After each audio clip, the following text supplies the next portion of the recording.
Assalamualaikum warahmatullahi wabarakatuh. Waalaikumsalam. Alhamdulillahil mahmud bi kulli lisan, al ma'bud fi kulli zaman, alladzi la yakhlu min ilmihi makan wa la yasghaluhu sa'nun an sa'n. Jala 'anil asbah wal andad wa tanazzaha 'anis sahibah wal aulad wa nafada hukmuhu fi jami'il ibad. La tumathilhul uqul bitabkir wa la tatawahhamul qulub bitaswir. Wassalatu wassalamu ala rahmatillahi lil alamin wa hujjatihi ala nasi ajmain sayyidina wa imamina wa uswatina wa habibina Muhammadin wa ala alihi wa sahbihi wa man tabi'ahum bi ihsanin ila yaumiddin. Amma ba'd, faqala Allahu ta'ala fil Qur'anil Karim, a'udzu billahi minas syaitonir rajim. Bismillahirrahmanirrahim. Qul huwallahu ahad, Allahus samad, lam yalid wa lam yulad wa lam yakul lahu kufuwan ahad. Wa qala an-nabiyul karim, Allahumma inni as'aluka anni ashhadu annaka antallah, la ilaha illa anta al-ahadus samad, alladzi lam yalid wa lam yulad wa lam yakul lahu kufuwan ahad. Faqala laqad sa'altallaha bil ismil ladzi idza su'ila bihi ata wa idza du'iya bihi ajaba. Shadaqallahul azim wa shadaqa rasulul karim wa nahnu ala dzalika minasyahidin wasyakirin. Marilah kita sama-sama terus menerus memuji Allah Subhanahu wa taala atas segala curahan nikmat kasih sayangnya yang terlimpah ruah kepada kita semua. Wabil khusus nikmat yang terindah, teragung yang diberikan khusus kepada hamba-hamba yang dicintainya, yaitu nikmat iman, nikmat Islam, nikmat taufiknya yang dengannya dilembutkan hati kita, diringankan tangan kita untuk mengayun, diringankan kaki kita untuk melangkah, bersujud, bersimpuh, ruku sama-sama di hadapan Allah Subhanahu wa taala. Suatu nikmat yang luar biasa, dan mudah-mudahan yang majelis ilmu ini menjadi penambah nikmat bagi kita semua, di mana kita diberikan oleh Allah rahmatnya dan ilmu yang bermanfaat untuk kita semua. Allahumma anfa'na ma'alamtana wa alimna ma yanfa'una wa zidna ilman. Salawat dan salam semoga senantiasa tercurah terlimpah pada uswah kita Nabiullah Muhammad Rasulullah sallallahu alaihi wasallam, pada keluarga, sahabat, tabi'in, tabi'ut tabi'in, dan para pengikutnya yang setia hingga akhir zaman. Kita lanjutkan bahasan kita pada kesempatan ini ya, masih berkaitan dengan nama-nama Allah Subhanahu wa taala ya. Nah, pada kesempatan ini kita akan membahas berkaitan dengan nama Allah As-Somad ya. As-Somad, Allah tempat bergantung seluruh makhluknya ya, yang maha berkuasa, yang maha sempurna dengan kekuasaannya. Nah, semua makhluk bergantung kepadanya ya. Nah, jadi bapak-bapak, ibu-ibu, adik-adikku yang dirahmati oleh Allah Subhanahu wa taala, salah satu sifat yang ada pada diri manusia seperti dalam surat Al-Alaq ya disebutkan, yaitu ar-ra'ahus tagna gitu ya. Nah, manusia itu sesungguhnya suka menganggap dirinya itu merasa cukup gitu. Nah, jadi ia merasa sanggup, ia merasa kuat, ia merasa bisa. Nah, itu salah satu sifat dari sifat manusia. Nah, sisi lain ya, Allah Subhanahu wa taala yang maha sempurna dalam memberikan tadi rizki ya, karena nama Allah Ar-Razzaq. Allah dalam memberikan rizki kepada kita itu ada asbab kan ya, ada sebab-sebab ya. Jadi tidak memberi rizki itu seperti apa turun dari langit kan ya. Nah, dapat makanan turun dari langit gitu ya, dapat uang tiba-tiba masuk dompet gitu ya. Tapi ada asbab, asbab itu ada sebab-sebab. Ya, jadi datangnya rizki, datangnya makanan, datangnya minuman datangnya pakaian, datangnya rumah, itu semua ada sebab-sebabnya. Yang kadang-kadang karena sebab-sebab ini kita tertipu gitu. Tertipu dengan apa? Dengan tergantung pada sebab-sebabnya. Ya, tanpa terasa dalam kehidupan ini, karena kita tadi merasa sendiri serba cukup, kita menganggap sebab-sebab tadi yang menjadi sandaran kita untuk mendapatkan hal-hal yang selama ini kita inginkan, gitu ya. Nah, jadi kita nggak sadar, gitu ya. Perlahan-lahan kita ternyata bergantung pada sebab-sebab, pada makhluk, bukan bergantung bersandar kepada yang hak untuk kita sandari, yang kuat untuk kita sandari, yaitu kepada Allah Subhanahu wa Ta'ala. Nah, jadi kita suka merasa ya kita bisa makan, bisa minum, nah, bisa berpakaian, punya tempat tinggal. Nah, suka merasa bahwa itu tuh adalah apa? Atas usaha kita, atas kerja kita, gitu ya, atas keahlian kita, atas kepintaran kita, gitu ya. Nah, atau kita merasa aman, ya, kita merasa tenang, terjamin. Nah, itu karena apa? Karena kita punya harta, punya uang, punya tabungan, gitu ya, punya penghasilan yang stabil, misalnya, punya saudara, punya anak yang misalnya bisa jadi apa? Ya, menopang salah satunya ekonomi, misalnya, ya, punya relasi. Nah, itu yang kadang-kadang tidak terasa, ya, mengalihkan ketergantungan kita yang harusnya kepada Allah menjadi kepada sebab atau menjadi kepada makhluk. Nah, jadi banyak manusia yang menyandarkan, ya, kehidupan ini, salah satunya tadi bahwa dengan harta, dengan kekayaan, dengan ketenaran itu jadi tempat sandaran dalam hidupnya, gitu.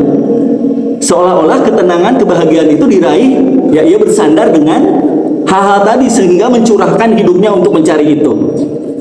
Kan sama ya seperti yang terjadi pada Steve Jobs, ya. Nah, itu ya kan itu apa yang CEO perusahaan Apple kan, ya. Hartanya itu sampai 7 miliar ya, US dollar. Nah, dengan hartanya yang banyak, nah, di akhir hidupnya kan dia kena ini, ya, kena cancer, ya, kena kanker pankreas. Nah, tak kena penyakit tadi, ia menyadari, gitu.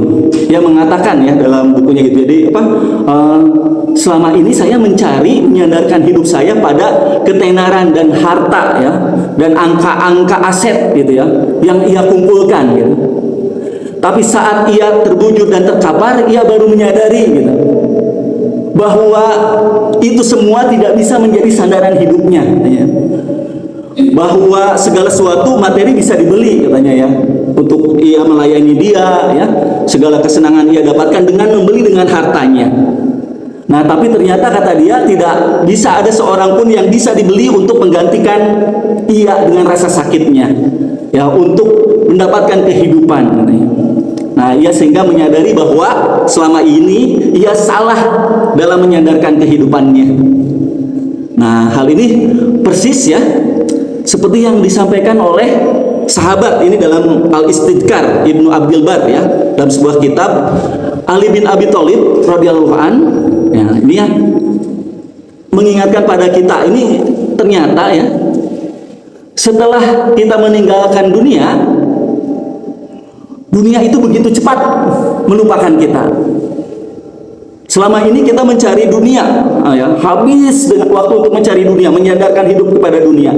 Tapi ternyata setelah meninggal, dunia itu dengan cepat melupakan kita. Nah, ini seperti yang dikisahkan. Jadi Ali bin Abi Thalib radhiyallahu an suatu saat berdiri di tempat yang cukup tinggi di pekuburan, gitu ya. Nah, ini ada pekuburan, lalu Ali berdiri, gitu ya, menghadap ke kuburan itu lalu berkata, "Ya ahlal kubur, ya, wahai penghuni kubur, ahbiruni anna bi khabarikum." Coba kabarkan bagaimana kabarmu, keadaanmu saat ini.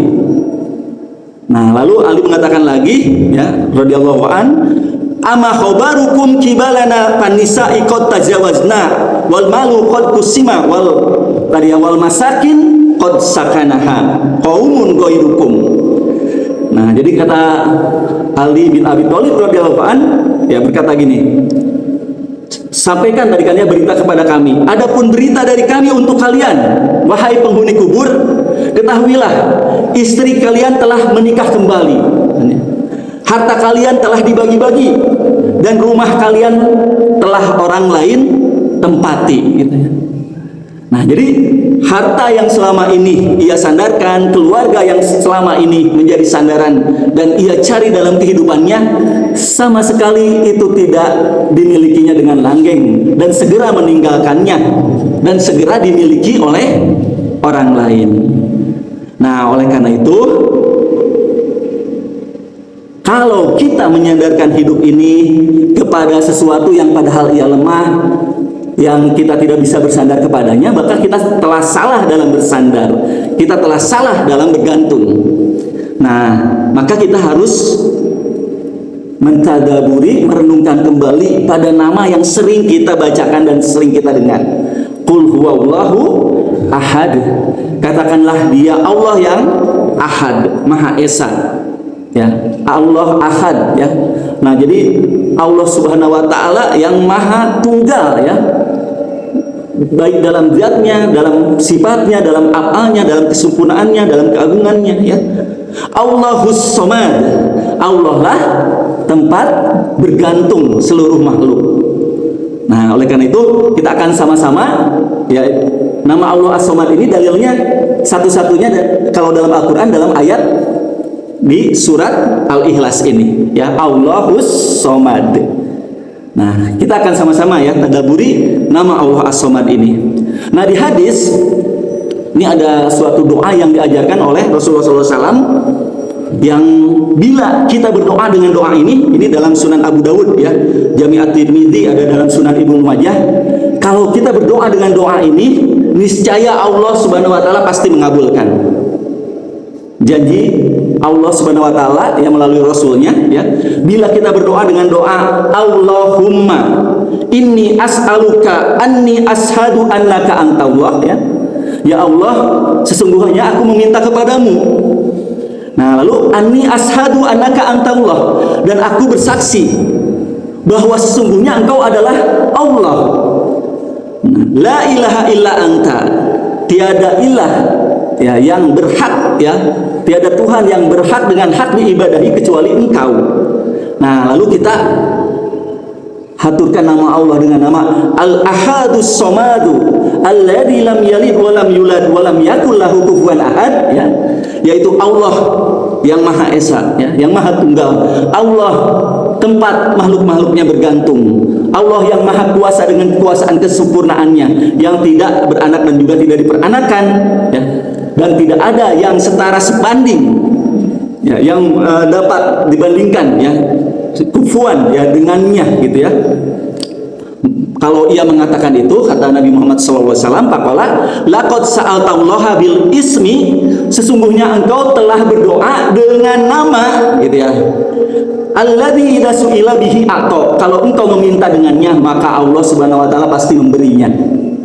Wa idza du'iya bihi ajaba, kalau engkau berdoa kepada Allah dengan nama ini Allahus Somadu Ahadu ini ya, nah maka Al-Ahadus Somad ya, maka Allah Subhanahu wa taala pasti mengijabahnya. Nah, jadi itu dalil bahwa As-Somadu itu adalah nama dari nama Allah Subhanahu wa taala. Nah, sekarang kita ke pengertian dulu ya. Seperti biasa kita ke bahasanya dulu. As-Somadu dari somada yasmudu ya, somad ya. Nah, somada itu apa? Dalam bahasa Arab, somada itu maknanya itu mendatangi ya. Nah, mendatangi jadi seseorang yang datang karena suatu keperluan. Nah, itu namanya somada, kata kerjanya gitu ya. Nah, jadi kalau pada somad itu ia maknanya al-qasdu ya, at-tawajuh, menuju, menyengaja atau mendatangi sesuatu.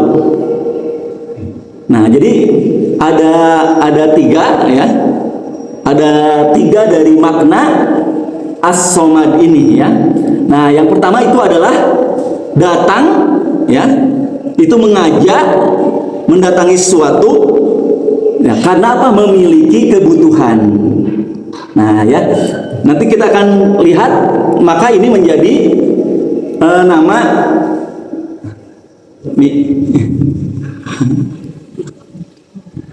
nah itu menjadi nama gitu ya.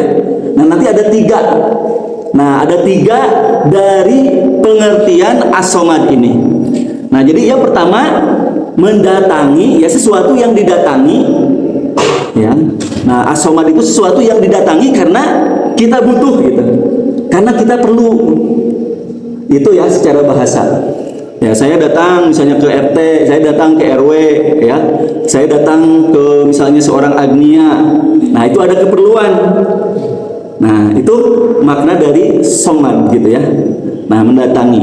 Nah yang kedua, somad itu maknanya itu adalah said ya, seorang pemimpin yang ia al-kamil, as-saidu kamil fi sududihi, yang sempurna dalam kekuasaannya. Nah jadi yang pertama adalah sesuatu yang didatangi karena keperluan kita. Yang kedua itu adalah seorang said, pemimpin, penguasa yang ia sempurna dengan segala bentuk kekuasaannya.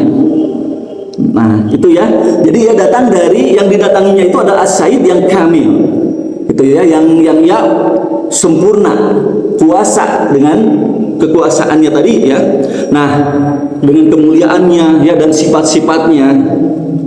Nah yang ketiga disebutkan somad itu adalah sesuatu ya, jadi yang tidak berongga. Maksudnya apa? Seseorang ya, nah atau yang tidak membutuhkan gitu, tidak membutuhkan apapun dari makhluk. Nah ya, jadi 3 ya. Jadi as-somad itu kalau kita kepada zat Allah, zat yang menjadi tujuan seluruh makhluk ya. Yang pertama, zat yang sempurna dalam kemuliaan, kekuasaan dan sifat-sifatnya. Nah ya, jadi ya adalah zat yang memiliki kekuasaan, kemuliaan dan sempurna dengan sifat-sifatnya. Nah yang kedua, itu zat yang menjadi tujuan seluruh makhluk ketika mereka memiliki keperluan atau hajat ya. Nah jadi ia didatangi ya, ia dituju oleh makhluk-makhluknya karena hajat-hajat yang diperlukan olehnya. Nah yang ketiga, zat yang tidak membutuhkan apapun dari makhluk. Nah itu nama Allah As-Somad. Nah jadi kalau kita lihat, para ulama menyebutkan nama Allah As-Somad pertama ini dari Imam Ibnu Jarir At-Tabari rahimahullah dalam tafsir ya. Yang disebut dengan As-Somad ini adalah ya, disebutkan oleh Abdullah bin Abbas radhiyallahu anhu ya, berkata As-Somad adalah penguasa yang maha sempurna kekuasaannya. Nah ini penting untuk kita pahami dengan nama Allah As-Somad. Kalau kita bersandar kepada sesuatu, maka atau bersandar kepada apa saja gitu ya, maka kita harus bersandar kepada yang bisa diandalkan kan ya, yang ia memang punya kapasitas, kemampuan, kekuatan yang layak kita bersandar kepadanya. Nah jadi jangan sampai kita salah dalam menyandarkan hidup kita kepada siapa gitu ya. Nah oleh karena itu yang pertama kita lihat bahwa As-Somad itu adalah yang tadi maha penguasa ya, yang maha sempurna kekuasaannya, maha mulia yang sempurna kemuliaannya, maha agung yang sempurna keagungannya. Jadi kekuasaannya itu maha menjamin setiap kebutuhan kita, hajat kita, keperluan kita terpenuhi gitu. Nah karena apa? Karena kemuliaannya tadi ya, maha penyantun. Kan kalau kita bergantung kepadanya berarti ia harus memiliki sifat yang maha penyantun, pemberi kepada kita ya, yang sempurna dalam sifat penyantunnya ya. Maha kaya. Kalau kita bergantung ya, kita memerlukan sesuatu tetapi kepada yang miskin, kan tidak bisa ya kita bergantung pada sesuatu yang miskin. Nah, maka Allahus Somad itu Allah yang maha sempurna, yang maha kaya, yang kekayaannya itu sempurna dengan kekayaannya gitu ya. Nah, jadi yang maha mengetahui sempurna dengan pengetahuannya. Bagaimana kita bisa bergantung kepada yang bodoh gitu ya, atau tidak mengetahui secara detail apa yang kita perlukan, apa kita yang butuhkan, apa yang bermanfaat buat kita. Nah, Allah maha mengetahui dan sempurna dalam pengetahuannya ya. Nah, jadi Allah yang maha suci, yang maha kesempurnaan itu diberikan, diperuntukkan kepadanya. Nah, itu ya. Nah, yang kedua tadi, kalau ia disandarkan pada zat, berarti yang menjadi tujuan seluruh makhluk ketika mereka memerlukan kebutuhan. Nah, jadi alladzi, kata ini ya, ini dari Ikrimah, dari Ibnu Abbas, as-somad itu alladzi yasmudu khalaiqu ilahi bi hawaijihim wa masailihim. Seluruh makhluk bersandar bergantung kepadanya dalam kebutuhan maupun permasalahannya. Nah ya, tapi ia disebutkan la yahtaju ila ghairihi. Allah Subhanahu wa taala tidak memerlukan ya bantuan ya. Allah Subhanahu wa taala tidak memiliki keperluan, kebutuhan, hajat kepada selainnya ya. Nah, itu ya. Jadi itu nama Allah Subhanahu wa taala. 3 makna yang meliputi nama Allah As-Somad. Nah, berikutnya berarti apa pelajarannya ya? Nah, apa yang harus kita jalani dalam kehidupan ini tak kala kita mengimani nama Allah As-Somad? Nah, yang pertama, dengan nama Allah As-Somad ini ya, kita harus meyakini bahwa Allah Subhanahu wa taala yang memiliki kekuasaan yang sempurna, maka segala sesuatu itu berasal darinya dan akan kembali kepadanya. Nah, jadi kalau kita meminta, kalau kita berdoa, kalau kita bersandar, kita harus menghadirkan Allah Subhanahu wa taala tempat sandaran kita. Gitu ya. Nah, jadi gini, kalau zaman dahulu ya, itu para sahabat ya, seperti yang dikatakan oleh Ummul Mukminin ya, Aisyah radhiyallahu anha ya. Salullaha kulla syai'in hatta asyi'a ya. Fa innallaha in lam yuyassiruhu ya, lam yatayassar. Mintalah kepada Allah segala sesuatu, supaya tadi kan kita terjebak bersandar kepada sebab ya. Kan kalau kita sakit langsung ingat apa? Apa yang kita ingat? Misalnya sakit kepala, demam, langsung kita ingat apa? Nah, ingat paracetamol gitu kan ya. Jadi kegantungan kita, mana beli paracetamol gitu. Karena apa? Kita terjebak pada ketergantungan kepada sebab gitu kan ya. Ada yang misalnya apa, jatuh atau sakit kecelakaan, dokter gitu kan ya. Nah, kita terjebak dalam asbab-asbab, sebab-sebab. Maka dahulu sahabat caranya apa? Mereka salullah, tadi ya dari Aisyah, mintalah, ini asar ya, kepada Allah segala sesuatu, bahkan sampai tali sandal yang kecil sekalipun. Kalau Sufyan Ats-Tsauri, bahkan kalau misalnya perlu garam ya, perlu apa, ada yang hilang, langsung pertamanya bergantung kepada apa? Kepada Allah Subhanahu wa taala gitu. Nah, jadi sahabat selalu meminta bahkan pada hal-hal yang kecil gitu. Supaya apa? Terasa bahwa yang pertama ia bersandar, bergantung itu pada Allahnya, bukan pada sebab-sebabnya gitu. Nah, itu sering-sering tanpa terasa kita ya melakukan tadi, berhasil ya, melakukan sesuatu ya, atau ada masalah dan hal lain, kita langsung melihat itu pada sebab-sebabnya, bukan pada Allah Subhanahu wa ta'alanya. Nah, sehingga ada yang menarik ini ya. Ini kisah Abdullah ibnu Al-Mubarak. Nah, datang laki-laki gitu ya kepada ini ulama besar Khurasan ya. Abdullah ibnu Al-Mubarak ya. Nah, meminta bantuan. Nah, terus mengeluhkan kesulitan ya. Nah, berharap bisa dibantu sama Ibnu Al-Mubarak ya. Nah, tapi apa yang dikatakan oleh Ibnu Mubarak? Bertanya dengan lembut kepada orang tadi. Wahai saudaraku, kepada siapa engkau meminta sebelum datang kepadaku? Nah, orang itu menjawab, aku meminta kepada Allah. Lalu Ibnu Al-Mubarak bertanya lagi, apakah Allah sudah menjawab doamu? Orang itu berkata belum. Nah, lalu apa jawaban Ibnu Al-Mubarak?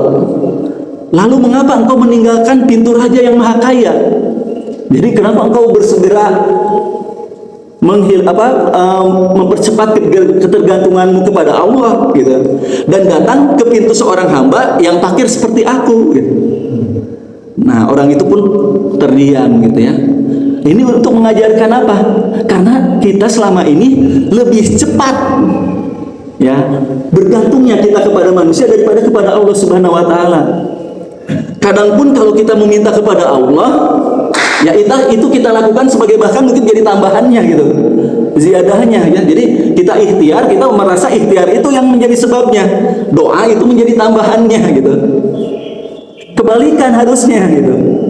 Doanya dulu kepada Allah, sandarannya dulu kepada Allah, baru setelah itu ikhtiar kita. Nah, kata Ibnu Mubarak, kita seringnya menyandarkan langsung pada sebabnya gitu. Nah, padahal harusnya kepada yang menghadirkan sebab, yang memiliki sebab, yaitu Allah Subhanahu wa taala. Nah, jadi kita harus meyakini ya, setiap kehidupan yang ada ini ditopang oleh Allah. Keberadaan apapun di alam semesta ini, makhluk-makhluknya ya, jaminannya ya, dari semut-semut ya, dari juga kecoa, cicak gitu ya, silaru gitu ya, misalnya lalat, semua kehidupan makhluk-makhluk yang ada di muka bumi ini ya, binatang-binatang, tumbuhan, semuanya ditopang oleh Allah Subhanahu wa taala, semuanya bersandar kepada pengaturan kekuasaan dari Allah Subhanahu wa taala. Dan semua itu meminta ya, kan di dalam An-Naml, amman yujibul muttarra idza da'ahu wa yaksiful su'a wa yaj'alukum ya, nah khulafa al-ardi ailahun ma'allahi qalilan ma tadakkarun. Atau siapakah yang memperkenankan doa orang yang dalam kesulitan apabila ia berdoa kepadanya, dan yang menghilangkan kesusahan, dan yang menjadikan kamu manusia sebagai khalifah fil ard. Karena manusia itu khalifah berarti semua ditundukkan kan ya, sakhara untuk manusia. Semua keberadaan alam semesta ini sebetulnya dijadikan oleh Allah untuk menopang ya kehidupan manusia dari segala sisi hajat kehidupan manusia. Coba apapun kan ya, barang tambangnya, barang galian yang ada di dalamnya ya, gunung, lautan dan segala isinya, itu semuanya Allah sediakan untuk memenuhi hajat kebutuhan manusia ya. Dan Allah kepadanya tempat tadi bersandar, meminta gitu ya. Nah, terus juga yas'aluhu. Nah, ini dalam surat Ar-Rahman ya. Yas'aluhu ma fis samawati wal ard. Kulla yaumin huwa fisyan. Semua yang ada di langit dan bumi selalu meminta kepadanya. Setiap waktu dia dalam kesibukan. Ya, setiap saat, setiap waktu, setiap detik Allah Subhanahu wa taala itu mengatur makhluk-makhluknya, memenuhi hajat, menjamin hajat keperluan kehidupannya ya. Itu semuanya dijamin. Ya, semuanya diatur, dipelihara oleh Allah Subhanahu wa taala. Nah, maka dalam surat dalam Al-Baqarah ya, ayat kursi, Allah Subhanahu wa taala itu Al-Hayyul Al-Qayyum ya. Allah yang berhak disembah dan yang maha hidup kekal dan terus-menerus dalam mengurus makhluknya. Nah, kalau terus mengurus makhluknya, punya sifat ngantuk, punya sifat tidur, bagaimana jadinya ya? Padahal setiap detik, nah itu semuanya dalam pengaturannya. Oleh karena itu, la ta'khuduhu sinatu wala naum. Allah itu tidak mengantuk dan tidak tidur. Gimana kalau tadi gitu ada kesalahan-kesalahan dalam pengaturan alam semesta ya, ada kesalahan dalam tadi penetapan qada dan qadar atas itu akan terjadi suatu kerusakan, kehancuran yang fatal gitu ya. Nah, tapi Allah Subhanahu wa taala la takhuduhu sinatu wala naum. Nah, oleh karena itu Bapak-bapak, ibu-ibu dan adikku yang dirahmati oleh Allah Subhanahu wa taala, tak kala kita menyadari nama Allah Subhanahu wa taala As-Samad, maka idza sa'alta, kata Rasulullah SAW ya, Rasulullah SAW bersabda, kalau kamu meminta, nah kita ada masalah, kita ada kebutuhan, ada keperluan, idza sa'alta, pertama langsung pas'alillah, maka mintanya kepada Allah Subhanahu wa taala. Nah, jadi ingat, kesulitan menghafal Al-Qur'an misalnya ya. Kesulitan jangan kita bersandar bergantung pada yang lainnya dulu. Ya. Kesulitan apa saja? Kesulitan kita belajar ya, kesulitan penyakit, kesulitan dengan sempitnya rizki, permasalahan, semuanya pertama adalah pas'alillah. Gantungkan dulu langsung kepada Allah Subhanahu wa taala. Wa idza ista'anta, kalau kamu meminta pertolongan, pasta'in billah, maka minta pertolongan itu adalah kepada Allah Subhanahu wa taala. Nah, jangan sampai kita dalam hati kita diawali dengan meminta pertolongan itu ke bulan gitu ya. Nah, atau kepada relasi kita ya, atau bahkan kepada diri kita sendiri, merasa kuat, merasa mampu. Nah, jadi hadirkan ketergantungan kita kepada Allah. Ya, kebersandaran kita kepada Allah Subhanahu wa taala setiap saat gitu ya. Nah, karena apa? Nah, ini hadisnya, hadis riwayat Tirmizi, ini ada dalam hadis arba'in ya. Karena apa? Wa'lam annal ummata law ijtama'at ala an yanfa'uka bisai'in lan yanfa'uka ila bisai'in qad kataballahu laka ya.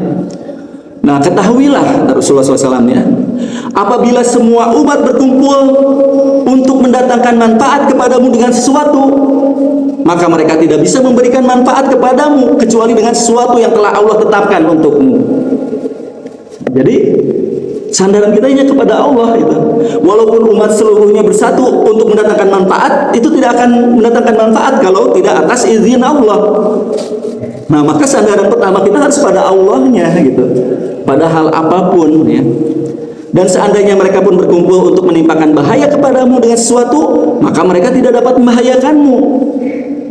Jadi kita harus yakin, bila semua manusia bersatu untuk mendatangkan bahaya kepada kita, bila bukan karena izin Allah, maka tidak akan datang kepada kita bahaya itu. Maka berarti kita bergantung kepada yang dapat mendatangkan bahaya tadi ya, yang mendatangkan manfaat tadi kepada Allahnya gitu. Nah ya, nah oleh karena itu tadi ya, rahimakumullah, maka sebetulnya kekuatan kita itu, kekuatan manusia itu ada pada kelemahannya, kepakirannya. Tak kala manusia merasa dirinya pakir, nah makanya iman pada Allah As-Samad salah satunya itu menyadari kepakiran diri.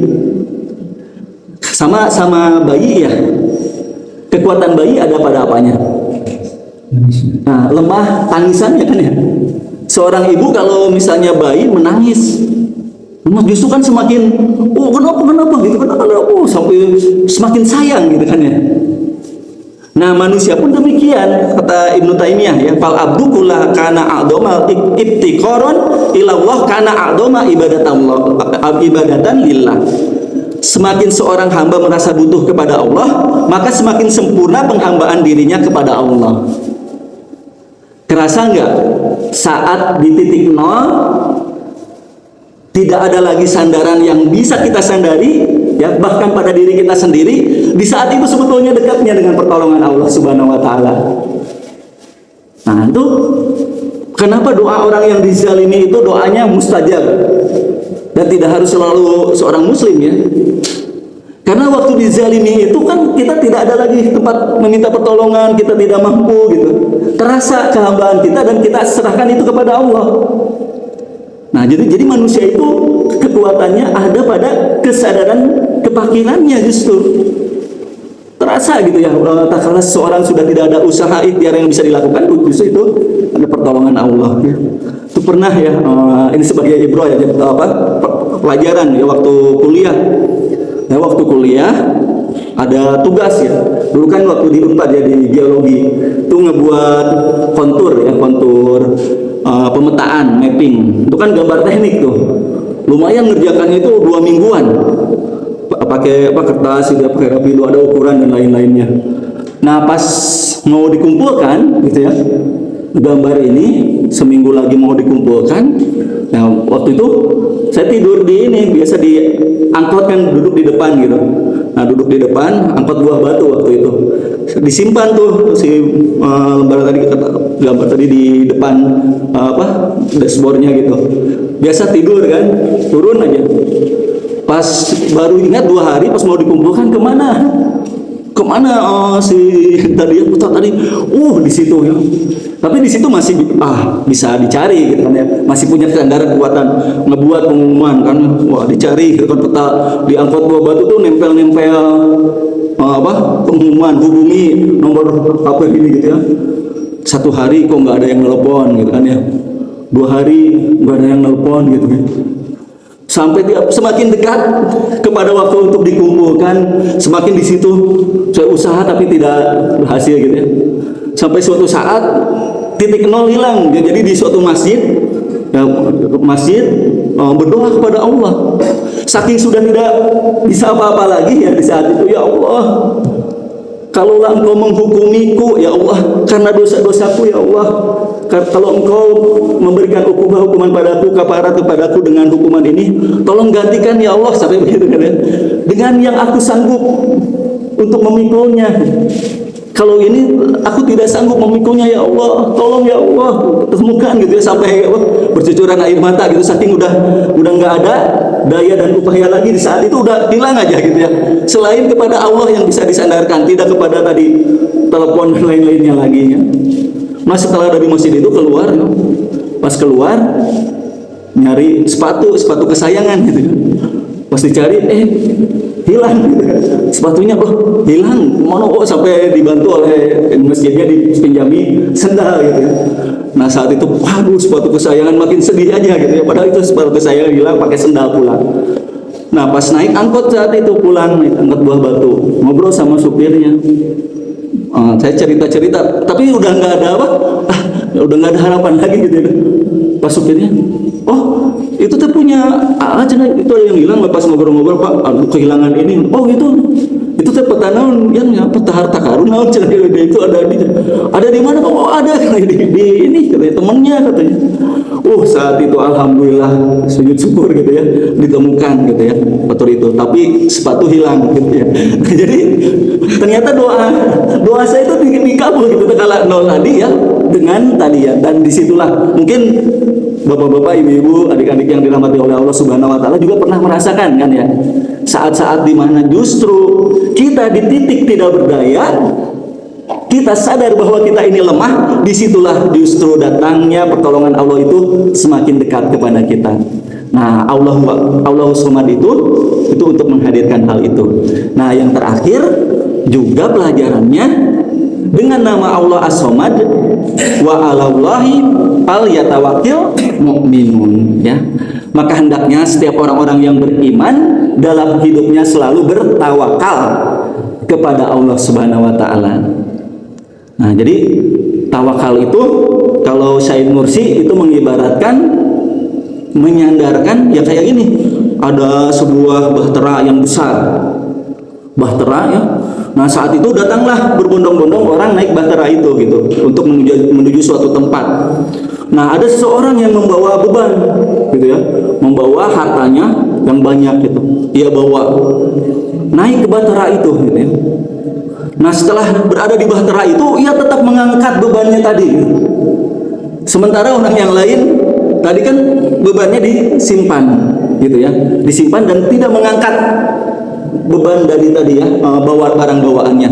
Tapi orang ini terus sampai ngegetar gitu kan ya, tangannya terus saking takut hilang barang yang ia bawa gitu. dan terus ia sandarkan, dia angkat bebannya sampai akhirnya ada seorang penjaga. Ya, ini kisah dari Sayyid Nursi ya, menggambarkan bagaimana tawakal itu. Datang penjaga kepadanya, menghardiknya. Apakah kamu tidak percaya dengan kuatnya, kokohnya bahtera ini, sehingga kamu tidak meletakkan bebanmu sejenak, barangkali gitu ya, agak, padahal bahtera ini mampu kokoh mengangkat barang bawaan yang kau bawa, tapi kenapa engkau sendiri yang membawa beban yang kau bawa? Kenapa tidak kau sandarkan, biarkan bahtera ini yang membawa barangmu? Nah, kadang dalam kehidupan kita selalu membawa beban-beban itu pada diri kita, dan kita lupa untuk menyadarkan, menyerahkannya itu pada Allah Subhanahu wa Ta'ala. Hal itu terbukti kalau ada permasalahan, ada beban, itu terbawa-bawa dalam sholat kita, gitu kan ya. Padahal seharusnya bila kita mengimani Allahus Somad, tawakallah pada Allah. Yakinlah, serahkan pada Allah permasalahan kita, kesulitan kita, beban kita. Nah, di saat itu tentu kita akan merasa ringan, karena itu semua itu dijamin ya oleh Allah Subhanahu wa Ta'ala. Nah, jadi sebetulnya masalahnya itu bukan seberapa besar masalah kita ya. Nah, tapi seberapa mau kita mendekat kepada sumber pertolongan, yaitu kepada Allah Subhanahu wa Ta'ala. Apakah ada masalah beban yang besar di sisi Allah Subhanahu wa Ta'ala? Tidak ada, semuanya kecil, ringan di sisi Allah Subhanahu wa Ta'ala. Maka kita akan merasa ringan bila kita menggantungkan pada pertolongan Allah. Alla inna nasrallahi qaribun. Ya, ingatlah, sesungguhnya pertolongan Allah Subhanahu wa Ta'ala itu amatlah dekat. Nah, demikian ya Bapak-bapak dan Ibu-ibu yang dirahmati oleh Allah Subhanahu wa Ta'ala. Ya, mudah-mudahan ini menjadi bekal perjalanan kita ya, selalu merasakan dalam setiap waktu, setiap saat, setiap keperluan, setiap hajat ya, setiap apa yang kita inginkan ya, kesuksesan, keberhasilan, semua yang dituju, mari kita bersandar, mari kita menunjukkan kepada yang maha sempurna, yang maha agung, yang pasti ya menjamin diberikannya, memenuhinya hajat dan kebutuhan kita, yaitu kepada Allah Subhanahu wa Ta'ala. Nah, kita sama-sama tadi ya doanya ya, kita sama-sama untuk membuka doa. Nah, ini ya, karena ini diajarkan oleh Rasulullah SAW ya. Allahumma, silakan. Allahumma inni as'aluka anni ashhadu annaka antallahu la ilaha illa anta al-ahad as-samad alladhi lam yalid wa lam yulad wa lam yakul lahu kufuwan ahad.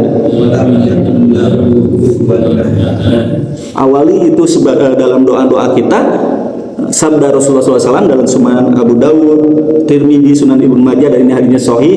Maka bila kita meminta pada Allah dengan doa ini, maka Allah akan memberinya ya. Dan jika kita berdoa dengan doa ini, maka Allah akan mengijabah doa kita. Demikian, barakallahu lakum fil Qur'anil azim, nafa'ani wa iyyakum bima fihi minal ayati wa dzikril hakim. Aqulu qouli hadza astaghfirullaha li wa lakum. Ya, barangkali ada hal yang perlu diperjelas ya, dikonfirmasi berkaitan dengan kajian kita berkaitan dengan nama Allah As-Somad ini, dan memperkaya hasanah pemahaman kita ya, dipersilakan Bapak-bapak dan Ibu-ibu bila ada yang ditanyakan atau barangkali ditambahkan dengan bahasan kita pada kesempatan ini. Mangga, silakan. Baik, syukur atas ilmu yang diberikan pada pagi hari ini. Ini berkaitan masalah ketergantungan dan kebergantungan. Jadi, apakah kita melaksanakan ikhtiar maksimal dulu, baru kemudian mohon kepada Allah, atau kalau dari awal sudah mohon aja kepada Allah gitu? Karena kadang-kadang yang namanya ikhtiar itu suka ada dalam hati kita tuh, ya Allah, saya pengennya ini gitu. Jadi kita punya masalah. Karena pikiran kita selalu berpikir bahwa source terbaik itu ini sebetulnya gitu. Nah, bagaimana menertibkan dalam pikiran kita bahwa solusi yang ada pada kita yang terbaik, tapi semua ada pada Allah, dan kesiapan kita untuk menerima apa yang Allah berikan kepada kita, walaupun kita merasa bahwa dapat masih terkiri gitu. Nah ini yang barangkali bagaimana menertibkan diri kita ketika kita menerima keputusan itu ternyata tidak sesuai dengan apa yang kita harapkan gitu. Padahal menurut pikiran kita mah harusnya begitu, yang terbaik itu menurut pikiran kita ya. Tapi ternyata Allah berikan sesuatu pada kita yang tidak sesuai dengan apa yang kita harapkan. Dan bagaimana kita menerima keputusan Allah dengan sikap yang sabar dalam diri kita. Ya.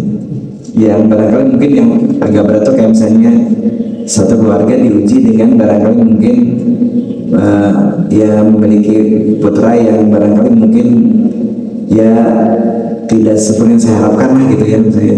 Ini kan kadang-kadang menjadi beban gitu untuk itu. Nah bagaimana kita menyiapkan itu dan sejauh mana yang kita lakukan agar kita kembali tadi menjadikan Allah sebagai as-Samad. Insyaallah, tabarakallah, alhamdulillah, jazakumullah khairan ya atas pertanyaannya ya. Mudah-mudahan menjadi amal soleh dan juga tambahan ilmu untuk kita semua. Dan ini tentunya pertanyaan yang sama-sama kita rasakan ya. Yang tadi bagaimana menertibkan hati kita tadi ya kesadaran kita kepada Allah Subhanahu wa taala, karena kita punya sifat tadi ahus tagna. Ya, kita suka punya sifat baik sebelum waktu ataupun setelah yang melakukan sesuatu, kita suka merasa wah kita bisa, kita mampu, dan ini solusi yang sebetulnya menjadi permasalahan kita. Nah, jadi bagaimana menertibkannya? Nah, yang pertama sadari ya bahwa kita biasanya hanya punya 1-2 cara dalam menghadapi suatu masalah. Betul kan ya? Kalau ada masalah gini, nah jawabannya harus begini. Berarti saya harus mencari ini gitu ya. Nah, kita punya beberapa alternatif. Yang kadang-kadang betul tadi kita suka menggantungkan bahwa cara inilah yang tepat, yang sesuai, yang benar atas ilmu yang saya miliki, atas keahlian yang saya miliki, atas pengalaman yang saya miliki. Nah, sehingga hal itu menyebabkan kadang-kadang kita tadi stagnan. Nah, merasa solusinya ini nih gitu. Nah, tapi Allah Subhanahu wa taala punya jutaan ribuan cara jalan ya bagi hambanya, yang itu bahkan yang paling baik, yang paling maslahat, paling benar bagi seorang hambanya. Nah, kalau manusia cuma punya berapa cara, Allah punya banyak cara jalan yang kadang-kadang nah kita tidak sampai kepada cara yang Allah hadirkan kepada kita. Nah, maka menertibkannya itu adalah dengan husnuzon. Ya, dengan kita selalu husnuzon, berbaik sangka atas kesempurnaan, keagungan ya apa yang Allah hadirkan dalam takdirnya. Nah, kita yakini ya, setiap yang ada itu pasti ada yang mengadakan. Setiap yang terjadi pasti ada yang menghadirkan, mendesain itu terjadi. Diri kita ini hanya berikhtiar, manusia hanya berusaha. Tapi ikhtiar, usaha, pilihan manusia kadang-kadang berbeda dengan pilihan, cara, dan jalan Allah yang Allah hadirkan pada kita. Nah, maka menertibkannya, sandarkan dahulu pertama makanya tadi sahabat dilatih untuk selalu menyandarkan kepada Allah dahulu. Husnuzon, karena ingat, siapa yang lebih berilmu? Kita, makhluk manusia, atau Allah? Siapa yang paling tahu maslahat untuk kita, kebaikan untuk kita, manfaat untuk kita? Makhluk, kita, atau Allah?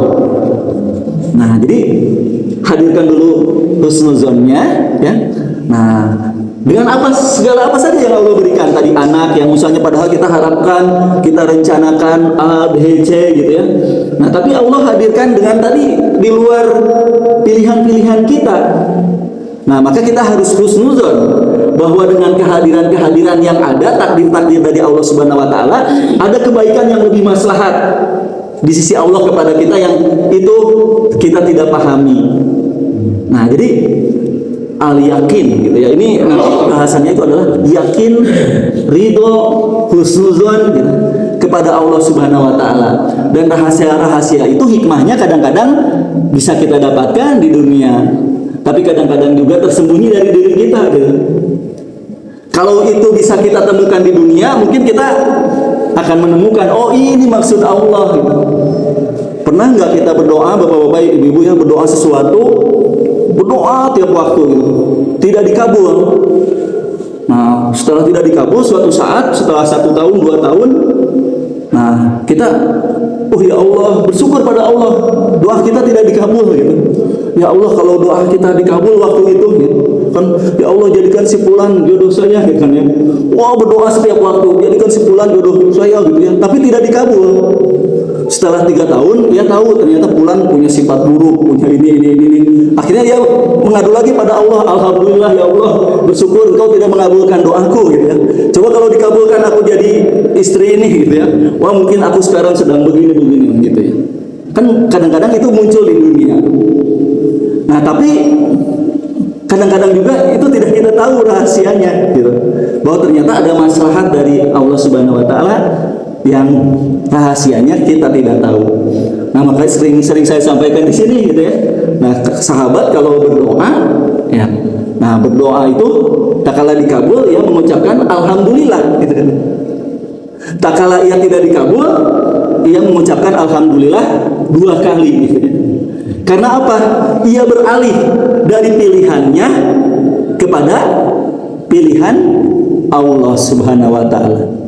Nah, dan ingat, kita itu suka maksa kepada Allah gitu. Berdoa, ya doa dengan waktunya kapan ingin yang kita inginkan. Kita berdoa dengan cara jalan yang tadi kata Pak Ahmad, sesuatu yang kita inginkan. Nah, padahal Allah Subhanahu wa taala menjawab doa itu dengan pilihannya. Dengan waktu dan cara yang Allah pilih gitu.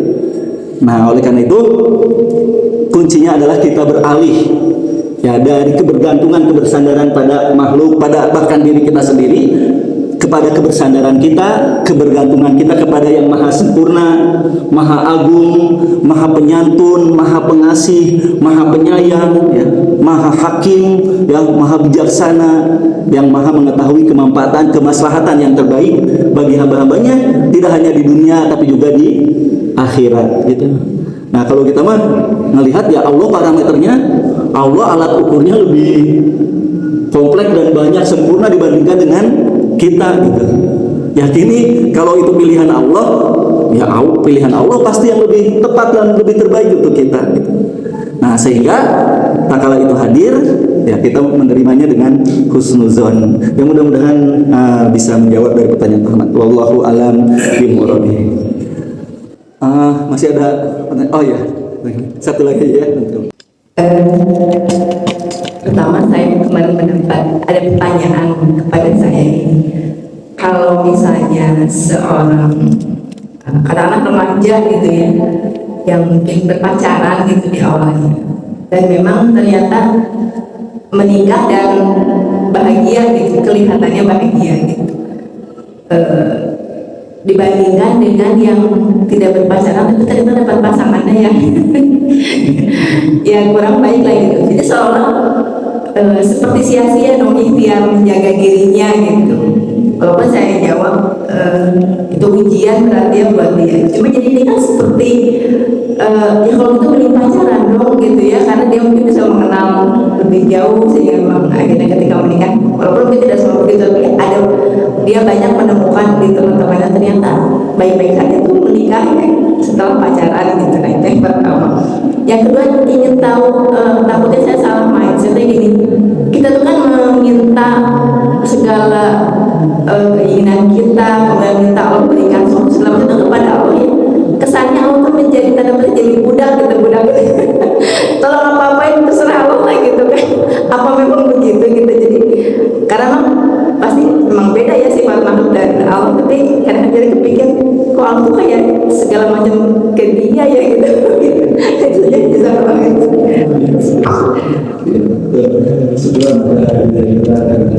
Ini pertanyaan yang insya Allah ya menggelitik juga ya untuk apa kita sama-sama renungkan ya. Ternyata tadi jazakillahu khairan katsiran ya. Mudah-mudahan pertanyaan ini menjadi hasanah tambahan ilmu dari apa yang kita bahas pada kesempatan ini. Nah, jadi kan tadi yang pertanyaan pertama ada dua jalan cara ya. Yang satu caranya sebetulnya tidak sesuai syarat ya.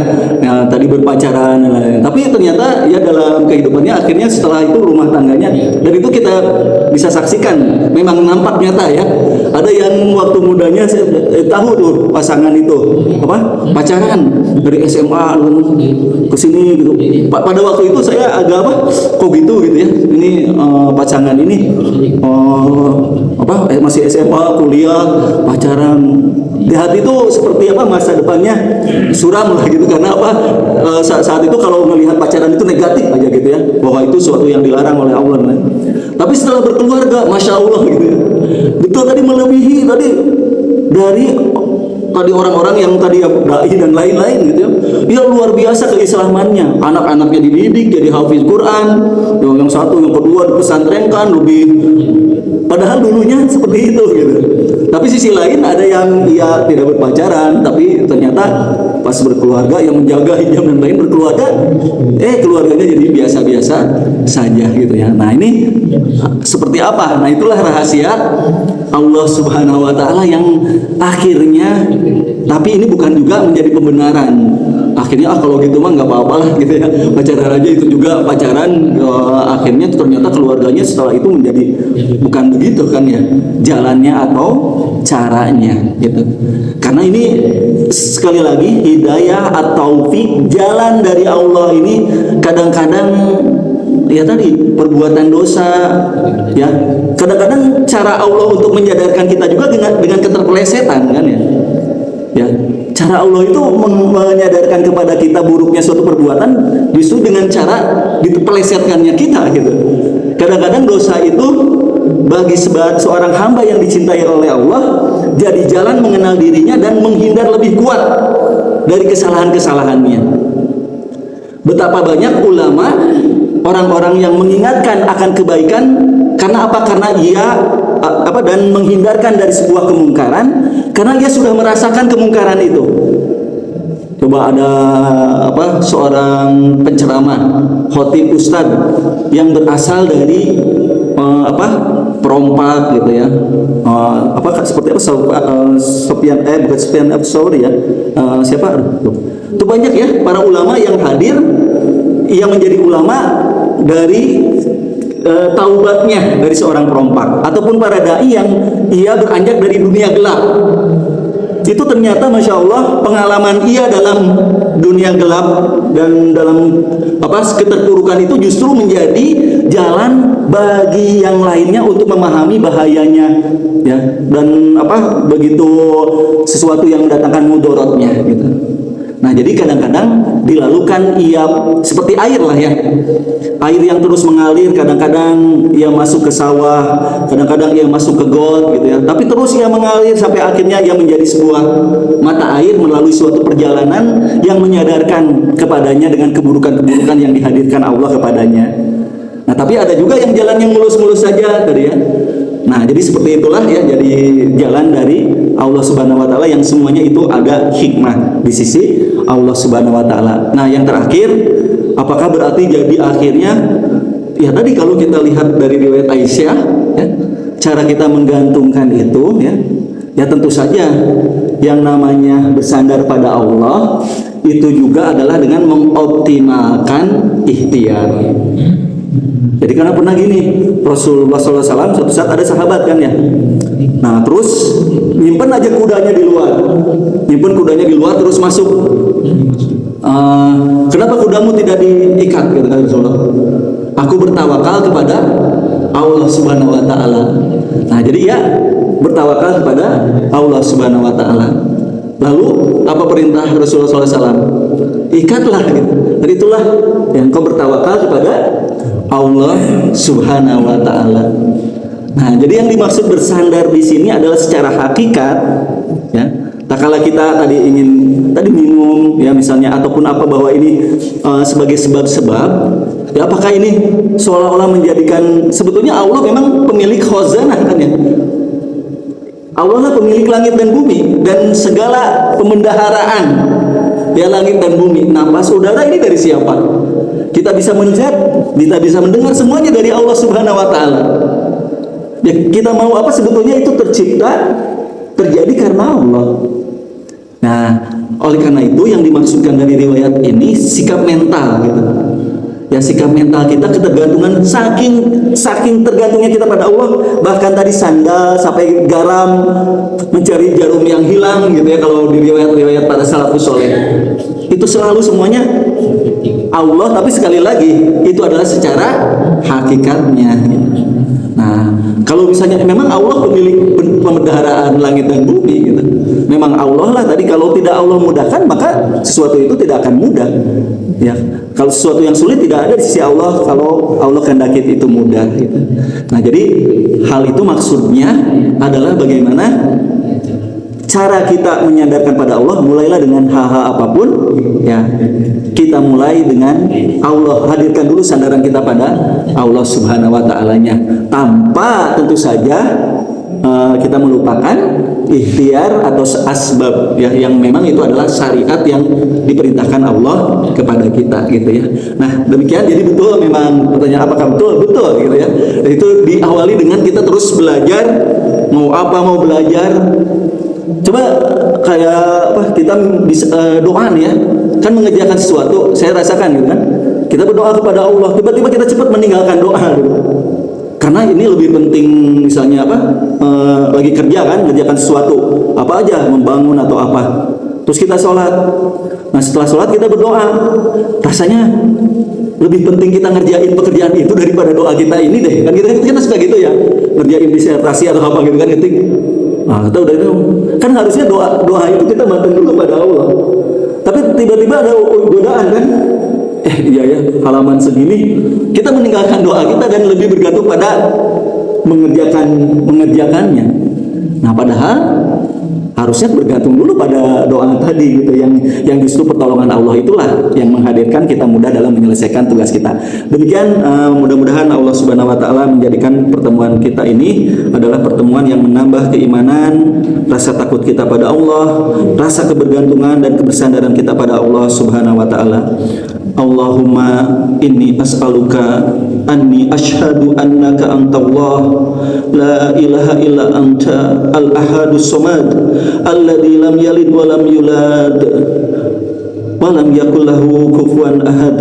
Allahumma sholli ala Muhammad wa ala ali Muhammad kama shallaita ala Ibrahim wa ala ali Ibrahim innaka Hamidum Majid. Allahumma inna nas'aluka huda wa tuqa wal afaf wal ghina. Allahumma a'inna ala dzikrika wa syukrika wa husni ibadatik ya Allah. Rabbana atina fid dunya hasanah wa fil akhirati hasanah wa qina adzabannar.